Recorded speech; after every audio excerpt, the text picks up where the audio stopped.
Real Talk, and it's nothing quite like Real Talks. And I think, in particular, when you have a wonderful guest, today's guest, let me start. It's a bit of a list, really. He first came onto the scene in 2001 counties. Then there was Waikato, where he got to hold the shield and also win the NPC. He played 25 times for the All Blacks, obviously being that World Cup winning goal kicker. But also over there in Bath, he played in the Challenge Cup final for the European Cup. He played in Japan. He's got his own autobiography. There's nothing he hasn't really done. Tri-Nations Bledisloe, that he's won with the All Blacks. He's got a ground named after him. He was part of the movie The Kick. When I say a part, he was a large part of it. He was the main character in the story inside the biggest story of winning the World Cup. You see him now on Sense. You've also seen him in The Masked Singer. He is the man that is also quite the entrepreneur with grins. Stephen Donald, thanks for joining us, brother. Thanks for having me, Mons. That's one hell of an intro. I've got to breathe now. Okay, Beaver. It's probably one of the well-recognised nicknames around the country, around the world. Talk to me about it, man. No, just one of my mates when we were growing up in Waiuku, cruel fella, still one of my great mates today, thought I resembled one because I had two front teeth and not much else, and wasn't a very attractive child, and obviously didn't grow into a very attractive adult either, but named me Beaver when we were young fellas, and it just stuck, and it has followed me everywhere, and I think my mum and my wife are probably the only ones that actually call me Stephen, so yeah. That's it. Stephen, when you're in trouble. Yes. But that's good. I had the privilege of meeting your beautiful wife, so that was good. Bro, I had the dream of becoming an All Black. Most kids did back in the day. In terms of the first time you thought that that's what you wanted to do and wanted to achieve, when was that? Oh, look, I was obsessed. I was an obsessed young fella, playing in the backyard with my soft toys with my crowd, and not a proper authentic purchased All Black jersey, but one that grandma or mum had sort of put together with the sewing machine. So I was obsessed. It's my dream. And then as you get older, Mons, I reckon you probably realise that that dream is only a dream. There's so many people who want that. So always wanted to do it, but realistically, probably thought that every kid in New Zealand was going to beat me to it. I've always said dreams are free, but making them a reality involves blood, sweat, and tears. But especially for becoming an All Black, because I reckon it's one of the toughest dreams you can have. The scrutiny, the talent, and staying in that jumper for a very long period of time. For you, like in terms of that dream and trying to plan out, when did it become a plan that you had a process in place and you had it mapped out and how you were going to try and achieve it? Yeah, it was funny. Like I'm quite a structured sort of person, but as far as getting to that, it wasn't until I guess I started, because my dad and that was he's a local coach down and home and stuff, so he was sort of into his footy big time too, and he sort of just flippantly used to talk about guys make New Zealand Colts, that's a big team to make and stuff like that, and then all of a sudden I started making, like I made the New Zealand Colts, and I was like, oh, this is all good, and then all of a sudden you get into Super Rugby, and then you start doing the maths, and there's only 5 Super Rugby first 5 starting every week. You're starting to think, oh, hang on, this is actually, I start to put it together here, and I'm actually better than that guy. I'm better than that guy. Hang on, I'm starting to get close here. So I think I always had the dream. I never used to go around telling people my dream or anything like that, but it was a burning desire. And I guess once I started to be a regular, which was pretty much from the start of my Super Rugby campaign, or Super Rugby sort of career, I was like 6 games in, I think I was starting 10 for the Chiefs, and I sort of didn't let it go really. That's when I started to think, you're not far, although you're probably a long way as a 21-year-old or 20-year-old or whatever it was. Yeah. You are a long way from being where you need to be, but numbers wise, you're starting to get close, so that's sort of I guess you get close, and then you start to get the media hype, and when you're young, you start to believe the hype and stuff, and you start to see your name getting picked on, makeshift interview tours, and then that happens for a couple of years, and you realise, hang on, just nailed down here, you still got some work to do. You know what I mean by being probably the hardest dream out there, eh? Because, like the scrutiny, having been through most and being on the other side and now broadcast to yourself, talk to me about the type of pressure that you felt within the team, if you did at all, because, even when you win a game, at times it's not quite good enough in the public eye here as an All Black fan. Yeah, 100%. The performances, the performance and winning, winning for most international teams would be a tick. But the performances, I guess, and a lot of it was probably internally driven. The pressure for me, like because you had someone like a Dan Carter sitting there, and as much as I could have played the house down or done whatever, I was never going to upset DC there. So I guess there was always an undercurrent, I guess, in that I could hear from the outside that, should there be someone else underneath DC, and I was always constantly feeling I had to prove myself every single time. And looking back now with experience, you're like, geez, you should have just enjoyed the ride and smelt the roses a little bit along the way. But I was constantly feeling that on a week-to-week basis. And when you're in there 3 or 4 years, it's probably not a great mindset. But I felt on a week-to-week process, I had to continually prove to whoever wanted to be proved to that I deserved to be an All Black. Which, just with that in mind now, like a lot of people face that in their lives and whatever lane they're in. What advice can you give them to, because eventually you got there, you become an All Black and you were able to fulfill some dreams. What do you say to these people? Because, high performance in business and sport, it's the same thing. A massive thing for me, and I didn't learn until later on in the piece, was just be your absolute self.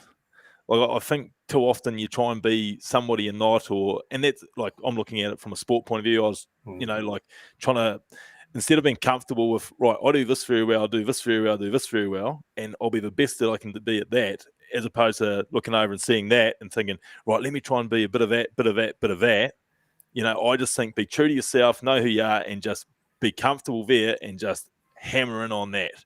And, that's not something I learned, straight away. I sort of, again, being in that All Black environment, surrounded by all these great players, I was trying to sort of be master of all trades, but jack of none, sort of whatever, Yeah.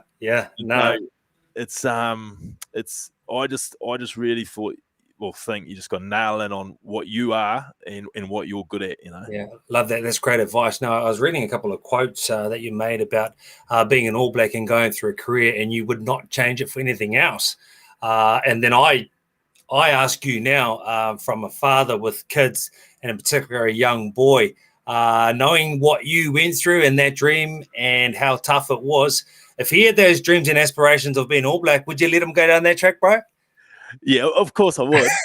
but there'd be, I'd like to be able to wise him up before he got there. But like for me, my path was, I'm absolutely stoked I did it, and I'm stoked I went through the hell, the professional sporting hell that I went through at times, because you enjoy it and you come out the other end, and I think it probably keeps you a bit more level. But yeah, you've got to be prepared that you've got this dream, and anything, as I say, Mons, anything worth getting for, it's not easy.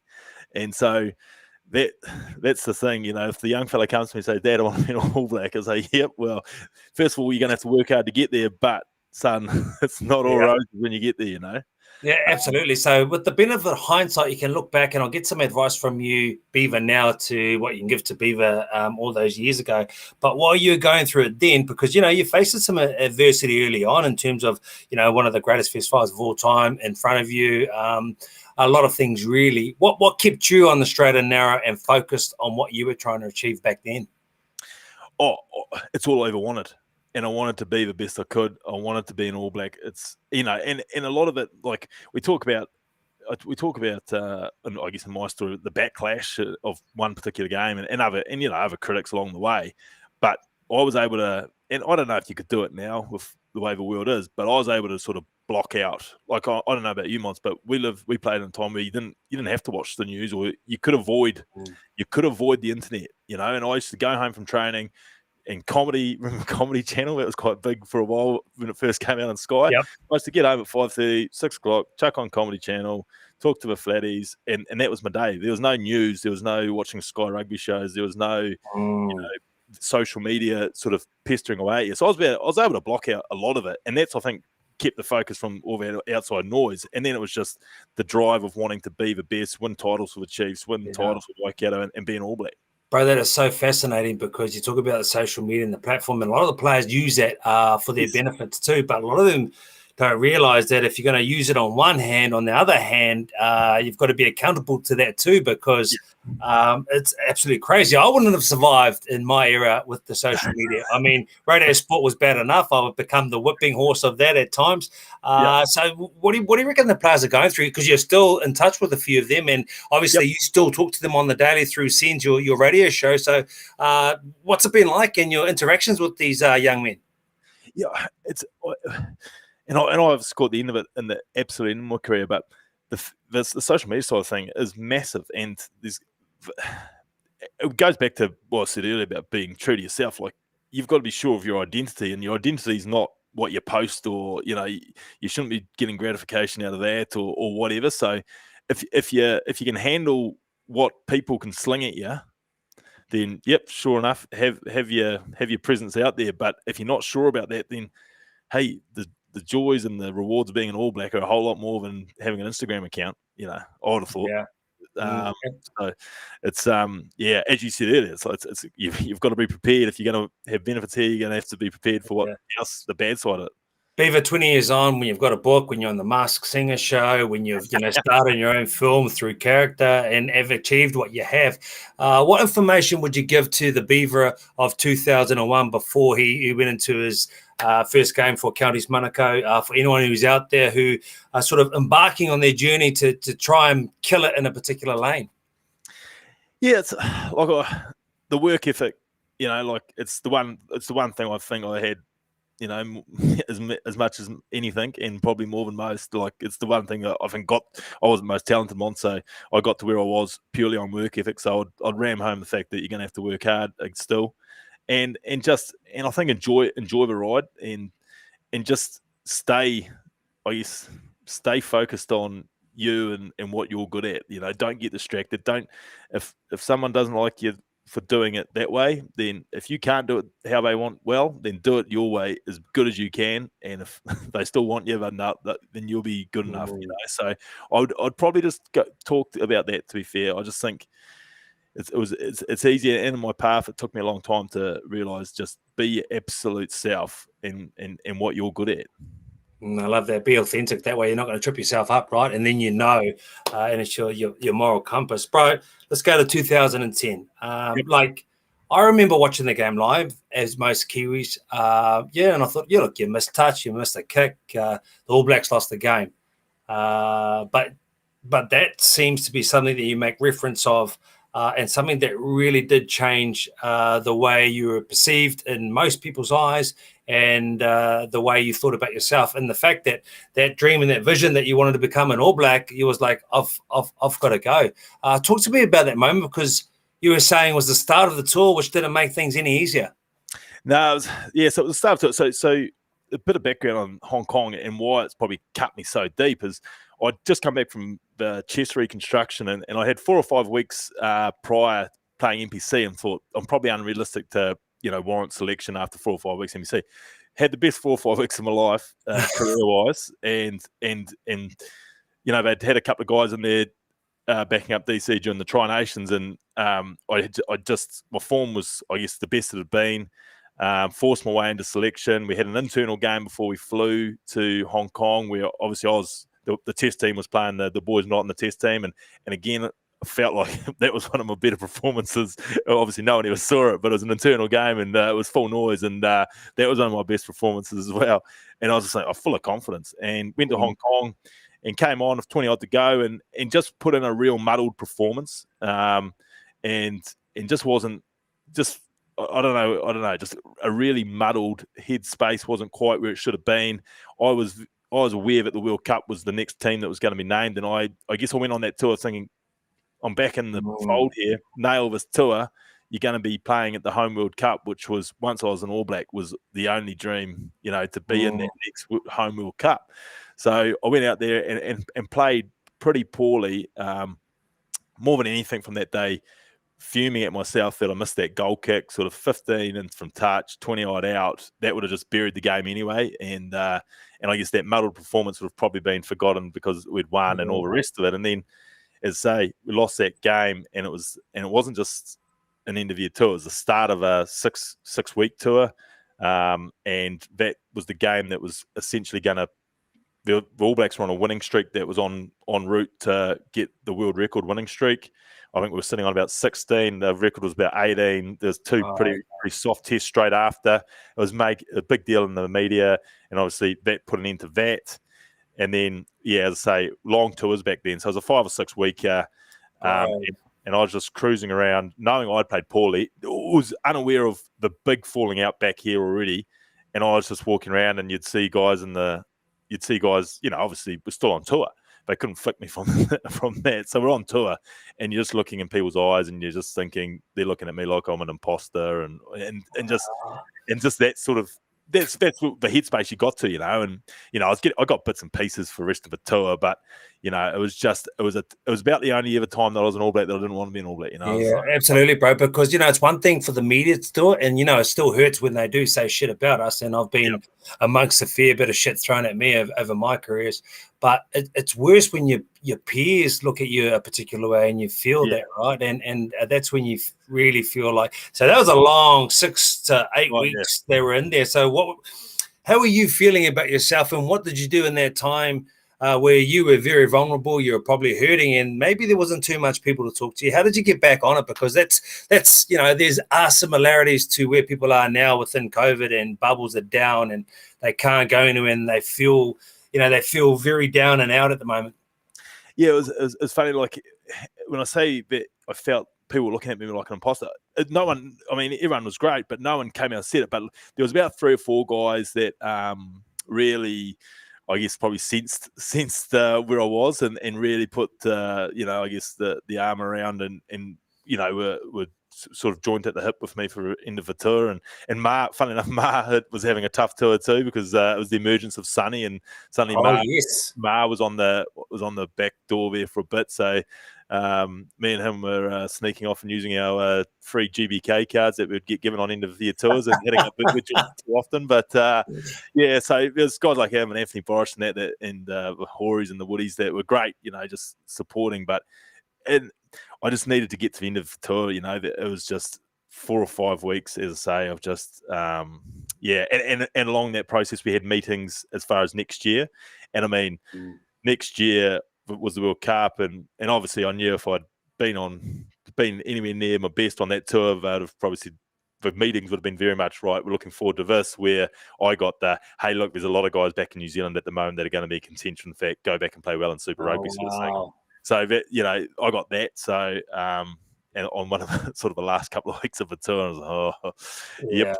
And you got that. You got that with everything. The whole of this country's all been thinking about the next time they won the World Cup after 1987. You were potentially close to being a part of that. You had that mishap, made it pretty hard. You went home though, and this is what surprised me. And we touch on this a little bit more because of the rise that you get afterwards. It's not about kicking a man while he's down, but for me, the just the resilience and the fight and the character that you showed to come back and have an happy ending, so to speak, was amazing, because you went back home. You had to wear a hoodie in the heat of summer, bro, because you couldn't show your face. Talk to me about that, man. Yeah, like, as you can imagine, Monty, I enjoy my off season as much as any man, and enjoy what New Zealand summer is. But I got back, and I sort of locked myself in my little hometown with my mates, my sort of inner circle sort of thing, and sort of got through December, and then went away for Christmas, New Year's to Coromandel, which is a favourite place of mine in the country, and suddenly all of a sudden I was out and about, and it started. I was starting to get a real taste of what was to come, and then that just really just progressed all the way through Super Rugby. I hit the new year, as I always do. I was talking about like my work ethic. I always thought, well, not many people will be going for a run on January 1 after a big night or something like that. So I'd always, whatever state I was in, I'd go. I always do, brother. I always do. I'd always go for a run on January 1. So I went for a run on January 1, and in my mind, I just compartmentalize that, right, you're going to be man of the match this year in the Super Rugby final, and they're going to have to pick you. So that was just my drive. They just going to have to pick me if I win the Super Rugby final for the Chiefs.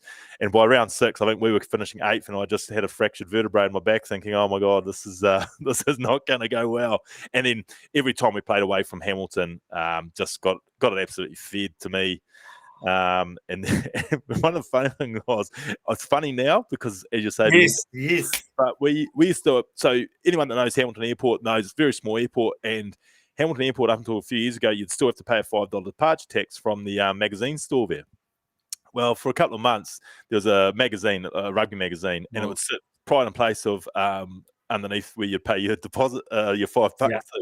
And on the front page was a picture of me, and on top of it was weakest link. Oh, and every time we flew out of Hamilton, here's my $5 departure. And like obviously the boys would all see it. And funny enough, we are very take the mickey out of these sort of each other crew, but none of the boys ever mentioned it. But it was just sitting there every time. We can laugh now, bro, because we know how it ended. But through that time, how did you keep sane, and how did you keep the feeling of, I can do this and I'm going to continue doing this? Because, man, like, that's tough. Yeah, it was. And it was about the only time I think in my career that you'd have, you always have doubts about, it's just magic of nerves, I think, pre-game, your doubts, my body is good up to it or whatever. But you'd have longer doubts during the week. Like that nervous Friday night sleep might come in on Wednesday, and just all the way through to a weekend. And, and that transpired, like once I got back from the back thing, I looked around and I thought, you know what, I'm not completely out of the equation here, because apart from DC, you couldn't say who would be the next best 10 in the country. It was all sort of much of a muchness, and I just wasn't at my absolute best, which unfortunately, but I wasn't far. I thought I was a fairly even keel to the rest of them. But yeah, as far as staying sane, it was a tough time to stay sane. I lived very much from my house in Hamilton to the stadium training base, back to my house in Hamilton, and when the groceries had to get done, they were done at about 9 o'clock at night with a hoodie and a beanie. So yeah, that was the reality. Bro. Most people would look to retreat and to hide for a little bit, but you're thinking about how you can still be part of this New Zealand side to win this World Cup. Why? And because I'm sure there'll be people around you sort of saying, "Whoa, whoa, whoa!" What goes on in that mind, Beaver? Well, Hong Kong wasn't me, and I was getting told that it was me by every Tom, Dick, and Harry, but that wasn't me. And the thing that hurt more than anything, I guess, was there was a bit of a label going around that he's a choker, he choked. Like you pride yourself, like goal kick to win games or whatever. You do them all your career, and then all of a sudden you're getting labelled this choker. So that was, I guess, I didn't want that people to think Hong Kong is me, and that was, I guess, a big part of why I was so desperate to get back there. But there's also other things that I just needed to be able to move on from, where I clearly hadn't. It took a long time during that year to be in a headspace where I think you could play to your absolute optimum, where unfortunately during Super Rugby I reckon I was ticking along at about 75% of my sort of level, and which wasn't going to be enough considering the history. Like I could understand the coaches not picking me. In hindsight, like they just couldn't with what the backlash had been in that previous year. But I'd have probably had to have delivered to them what I was trying to deliver to myself, as far as Chiefs winning a title, and that would have been enough for them to be able to say, well, he's just been part of this. But other than that, I guess they just couldn't pick me if they wanted to have the country behind them. I don't know. Mm-hmm. Bro, can we go back to the Whitebait incident when you got that phone call? And I know you've probably said it time and time again, and we've watched it on TV, but just a quick little sort of chat about how it happened, how quick it was, and what was going through your mind. Yes, I got up at 4 o'clock from my house in Hamilton because I knew there was a bit of bait down the river. I knew that there was injuries, but I had no indication. Cucks had been ringing me since DC had injured himself, saying, you're coming in. I said, you're lying, because I'm not coming in. I know who's coming in. You're not coming in. So I went down the river and just went down there for my mate, and we went whitebaiting, and no reception. So come out of there. My mate was on another stand, and he was listening to sports radio at the time. And he goes, have you heard anything? I go, nah, nothing. And because I was trying to just obviously play it down. That'd be cool, bro. Trying to be cool. And he's like, they said on the radio they've got who they want. They know who they want. I was like, well, it's not me, mate. No surprises there. And then we get off the ramp, and finally I I get a text from Millsy. Millsy saying, ring me. So I ring Millsy and he goes, oh, Ted wants you to ring him. So funny enough, obviously, and by this stage, I know exactly what's going on. Yeah. So I'm having to ring Ted and say, Ted, Beaver, what do you need? And so, and that's eventually how it was. And we were halfway back to home when my mate's boat house was, and halfway back there, and obviously got the news. And from there it was reality hit that the life of the last 6 weeks was out the door, and I was going into camp tomorrow.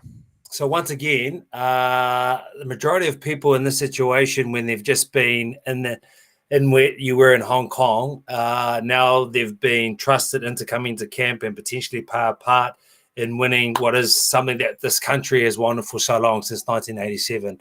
The biggest platform, most on the line. The All Blacks have been going sensationally. Was there any part of you thought, you know what, I'm a little bit worried of the outcome? No, I'll be honest, Mons. I had a chip on my shoulder by then. And, I wanted to be there. And look, there wouldn't have been a night I didn't go to bed that entire year after Hong Kong wishing I'd done things differently, So when you've had that as your last thought before you fall asleep every night for a year, you're pretty motivated that when someone says, you're going to come in, it wasn't even a question, and it's funny because plenty of people have asked me, was there some hesitation, and I was like, well, to be fair, I didn't even think that it was a question. I was going in, so it was what I craved, and it's where I wanted to be. So Yeah, and what about when shit got real? Like when you actually thought you're going to be suiting up, because like going into camp is one thing, but then there was 3 people that fell over, right? Pretty much. Yes. So prior to me getting in there was obviously the 2, and like I always knew when I got called in, I knew I was going to be in the game day strip, So I was always going to be on the bench in that semi-final. Didn't get on the semi-final. Obviously, always knew I was going to be on the bench in the final because you just always cover with 2 10s in games, and so. I jokingly said with my great mate Cux prior to the game on the Thursday, I said, mate, if I'm going to end up on that bench and not get on, you are faking a hamstring with 5 to go and getting me on there because I'm not going to be a bottle cap. And so we had that up our sleeve. But and because I guess, I didn't expect to get on because of, the semi-final didn't get on and all the rest of it. When the time came, it was all of a sudden, right, like as went down and after about 30 minutes. And so I was like, and I kept the tracksuit on for ages, and I was like, he'd be right. And then I was like, I remember seeing Az on the big screen. He tried to stand up, and he just about buckled on his knee, and so then obviously he had to get out there. So because I guess probably my lead up into it all was probably the perfect thing for me because I just didn't expect it, but once I got there, is what I wanted. Shit, that moment that you get before you go live on air, or that moment that you get before those gulp situations, I guess it's an understatement when they said, Beaver, you're up, or when you saw that happen. Can you describe the feeling and what was going through your mind when that happened? Well, it's funny because I sat next to Andrew Hoare on the bench on the World Cup final, and anyone that knows Hoare knows that it's not the most serious place to be before he. So he was talking about anything other than what we were actually watching at the time. So that was good. But then when the time actually came, as I said, it was just like, right, you're into it now, and like I don't know if I've seen photos of me running out there, and I saw like the jawline, and it was fairly locked, and it looked like I had a fairly big chip on the shoulder from my eyes looking at myself, and it was very much just right. You thought you should have been here. Now it's time to prove it, And prove it you did, mate. So happy ending. It was an amazing ending. But in terms of those sleepless nights you had in Hong Kong, how many nights before you go to bed do you reflect on this particular moment, bro? Because it was so big, not only for you, but it was so big for this country, because that's all we craved for a very, very long time, since 1987. The feeling on that day and the feeling now when you reflect or you get to talk about it, bro. Yeah, I guess the thing about that day for me is it gave me my life back, and gave me a freedom of life. Like I love this country, but I think it was very realistic that I probably wouldn't have been living here or living with much prominence if a World Cup final doesn't happen at all, or if the World Cup final goes another way.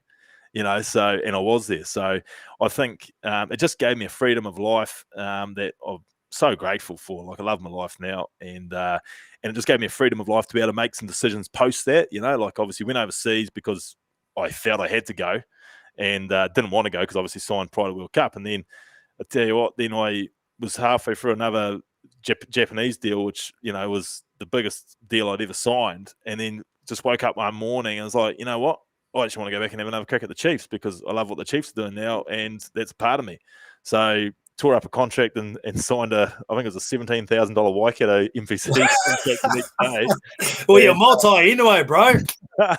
And then came back and then luckily Dave Rooney said, yeah, no, we'll take a punt on you, old boy. So he had me in there for a few years and absolutely loved it and cherished it. Like those 2 years I had back there when I came back from overseas, favourite 2 years in my sort of career as far as enjoyment and what the Chiefs had going on under Rennes. So, like it just gave me the options to be able to, you know what, I want to go back to New Zealand, I want to play and stuff like that, where certainly if the World Cup doesn't happen, that doesn't happen.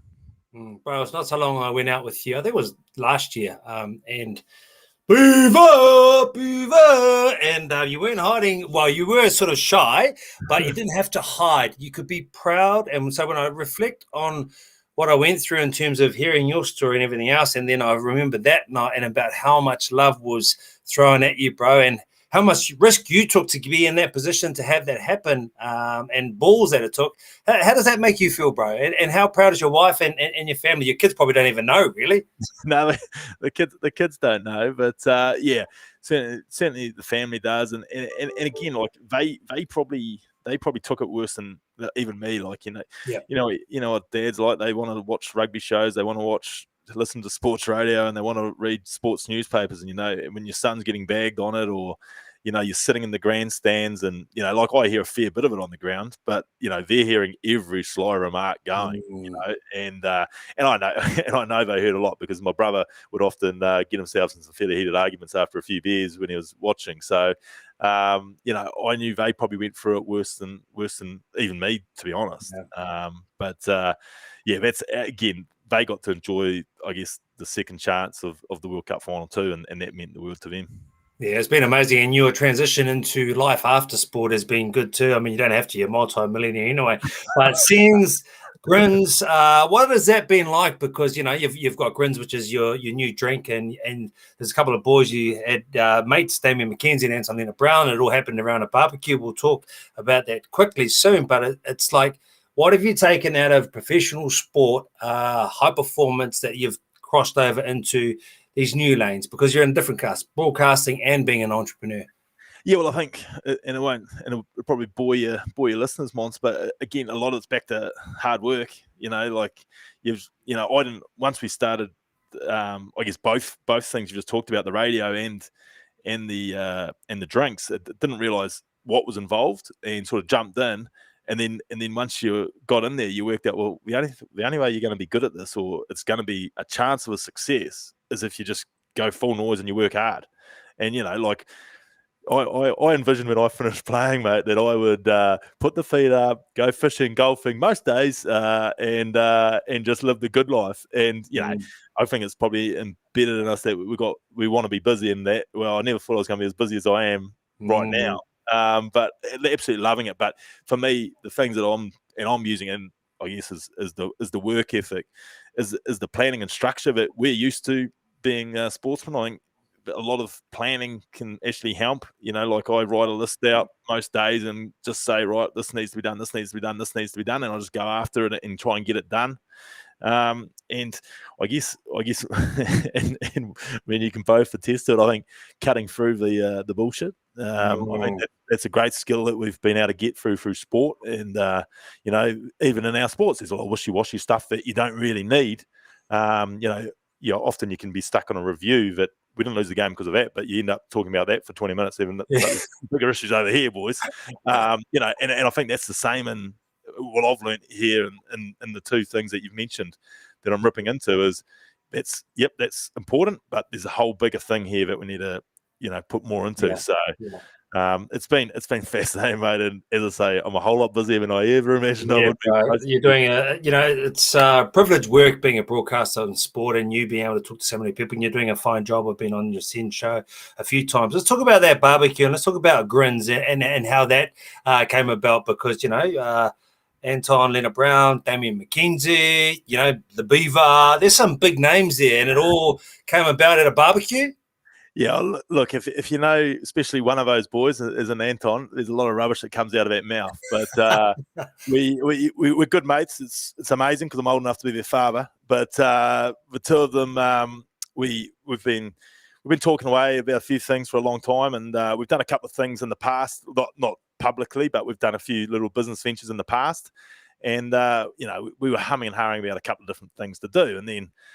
We're all of social people, and we enjoy it, and we started talking to a few people who we know in the industry, and they sort of gave us a few tips in that, and now we're just full noise into it. Obviously, those two are off being All Blacks, so the old boy does have to do most of the heavy lifting, but I'll get my pound of flesh out of those two when they get back. But and so literally it was a long barbecue, and all of a sudden by the morning we were texting each other saying, "Hey, are we doing what we said we were going to do last night?"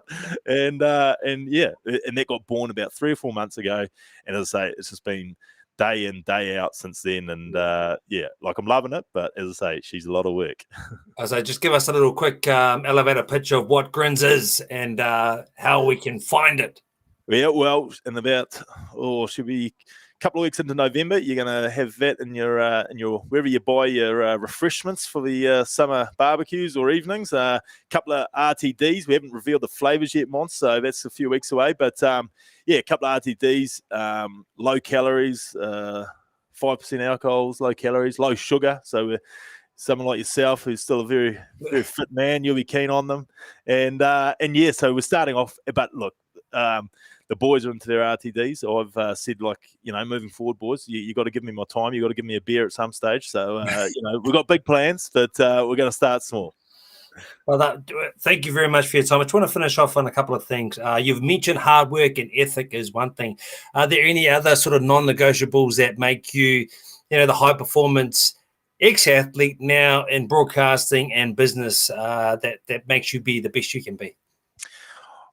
Well, certainly when I was playing, and it was something I sort of tried to live my life by, is not having regrets. So if I commit to a decision, then you just got to commit to it and go full noise on it. And I guess, to be fair, we've just been talking about Grins. I think we'd have always regretted if we didn't roll the dice with this thing. So it's still in me now. I'd rather have a crack and fail than not have a crack at all. And so that along with the hard work is probably the two things that really sort of, I guess, are my rocks, I guess, as far as what I want to do when I want to do something or achieve anything. Love it, bro. What about quotes to live by? One or two? I remember seeing this quote, and it wasn't off the greatest role model either, Mons, but we were in Perth, and there was a big AFL star that had just got arrested, and he'd been pulled over, and across his guts, and I was only 21, 22 at the time, so I was very impressionable. Had such his life, and it really became, and I know it was a funny time to see it, but it actually held a lot of things for me. And like when it all was going pear shaped, and because a lot of my mates find me up about it because I'd often come out, I was like, such is life, and it's just a way that, and as I say, I don't want to follow Ben Cousins' role here, but I just, use that phrase, and I just, it is what it is sometimes. And, you just got to bounce back and rock on. So that is probably the only quote that I've really, my entire sort of life since I've been sort of early 20s, has sort of been something that's just held me together a little. Yeah, that quote and everything in that moment. I mean, geez, you wouldn't be able to get that one out of here. But Beaver, thank you so much for your time, bro, the insight. And thank you for being that guy who had such resilience to able to fight back, come on in a jersey, probably 3 sizes too small, and slot that goal, brother. And it's great to go out and see the love that is given back to you as a result of working hard, coming out of these vulnerable places, getting your ass off the deck, and and hitting a home run, brother. And no doubt I'll talk to you soon on your Sen show. So thank you very much. No, thanks, Mons. Really appreciate it, bud. And to everyone else at home, thank you very much for tuning in. And just remember, there's nothing quite like real talk. See you soon.